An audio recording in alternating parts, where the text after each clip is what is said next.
Here's why you shouldn't be scared about your ex's rebound or recent love interest. Hey, I'm Coach Benny, and I help people get their exes back. And for 5 years, I was a dating coach where I had to pay attention to what brings people in. And there's a lot of reasons why you really shouldn't be bothered by your ex's new love interest or rebound. The first thing is, if your ex has a dismissive avoidant attachment style, their MO, because of how they've grown up, because of the way that their childhood was, they kind of run from their problems, right? They don't really face conflict. And, that the breakup is a symptom of this, which means that as they break up with you and they start to distract themselves, like becoming a workaholic, dating around, or jumping into a brand new relationship or whatever, that is a distraction technique. They're trying to repress their emotions and just kind of whistle past the issue. Now, if they're using somebody to distract themselves from the real issues that you had, they don't have the luxury of time of like being super choosy about somebody with shared values, blah, blah, blah, blah, blah.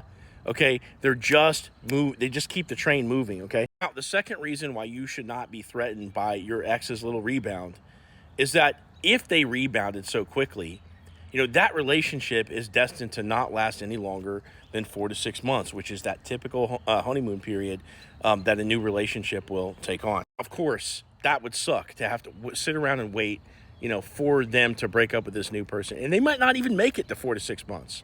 But you need to be prepared for that to be the case. And if they make it past that, you probably don't want to sit around waiting for them. But just because they fell into a new relationship doesn't mean that it's the love of their life. They're going to get married and have kids, and you're just going to be stuck, sad and depressed in your room with the lights off. So again, it's not going to last forever. Now, the third reason, and maybe the most important reason that you need to not fret about your ex's person is, number one, if you start fretting, you're going to go confront them. You're going to call them out on having moved on too quickly or having dated when they said that they weren't looking for anything. And that's going to bump you down, and it's going to cause drama. And it's more reasons why they're going to run away. But the other thing is, and I really want you to think about this, does Beyonce sit around and worry about her backup dancers stealing the show?